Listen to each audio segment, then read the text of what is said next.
welcome to top stories from الكرامة news service, and we'll start from the last updates in Libya.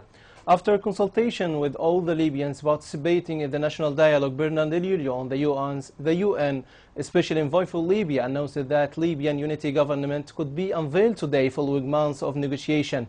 Speaking to reporters in the Moroccan city of Sukhairat, where talks are ongoing between Libya's rival factions, Leon said that the Tripoli-based General National Congress would recommend names for a handful of government posts, including those of Prime Minister and Deputy Prime Minister.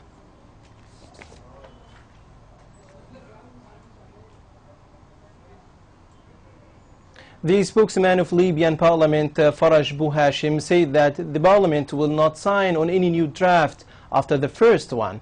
Bouhashim added that Parliament is taking good steps on national dialogue. At the same time, he expressed his discontent for the approach of inner and foreign parties who exploited constitutional amendment to obstacle Parliament progress.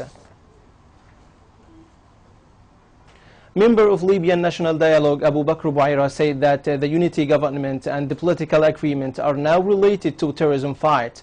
Bouaira added that fighting against terrorism is considered an outstanding issue for the international community due to its connection of illegal immigration.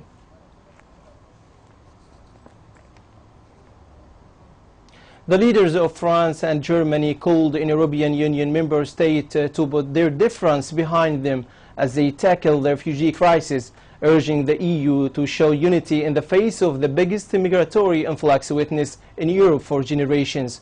Germany Chancellor Angela Merkel and French President François Hollande took to the floor of the parliamentary chamber in Strasbourg to set out their vision for Europe. Both stressed that they need more Europe to deal with the various challenges facing the EU, including the Eurozone crisis and the refugee emergency that has seen hundreds of thousands of migrants flee the Middle East for Europe. Sudanese President Omar al-Bashir announced that some Sudanese rebels are fighting in both Libya and South Sudan. Al-Bashir asked all rebels groups to disarm and sit at discussion table. He added that some leaders of rival groups are still fighting in Libya and South Sudan for earning money.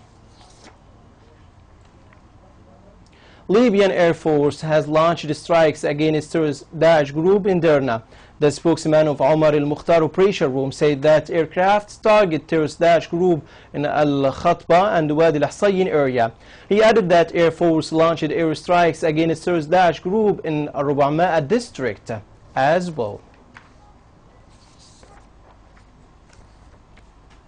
Libyan Air Force, affiliate of General Leadership of Libyan Armed Forces, has launched strikes against terrorist militant group in Bouatni district in Benghazi. Information Office Manager in Al-Karama Operation Room, Nasser al-Hasi, said that aircrafts have succeeded in attacking some military vehicles affiliate of terrorist militant groups near Pepsi factory in Bouatni district. He confirmed that many terrorists were killed during these strikes. 4 people, including an Israeli soldier, were stabbed and wounded near a military headquarters in Tel Aviv on Thursday, police and ambulance sources said, as a rash of such Palestinian attacks spread to Israeli commercial capital. Local media is also reporting that a Palestinian suspect has stabbed and seriously injured an Israeli in Qaryat Araba, a settlement near Hebron. The Israeli army said it has launched search efforts to find the suspect. At least 4 knife attacks have occurred in Jerusalem and 7 overall since Saturday. In the past week, 4 Israeli and 6 Palestinians have been killed, 4 of them after alleged attacks against Israelis. The arrest has sparked fears of bordering uprising. 2 airstrikes by the Saudi-led coalition killed at least 15 civilians and wounded 25 others in Yemen. Witnesses and independent security officials said, as the UN announced Houthi rebels had accepted a resolution to stop fighting. With pressure increasing on the Houthi, the UN announced that the rebels had accepted a Security Council resolution calling for an end to the fighting. The UN Special Envoy was on his way to the region to see how Yemen's government would respond. Greek Prime Minister Alexis Tsipras' government comfortably won a confidence vote early on Thursday, starting a race to pass key reform laws before Athens undergoes a crucial first review of its international pilot. Greece has promised to implement the third pilot program agreed with the European Union and the International Monetary Fund lenders in August in exchange for €86 billion. It wanted the first review to be wrapped up soon so it can start talks on a debt relief before the end of the year. That's the wrap-up of our top stories. For much more, you can check our website www.watanelkarama.tv. Thanks for being with us. See you next time. Until then, leave you in the care of Allah. Best regards.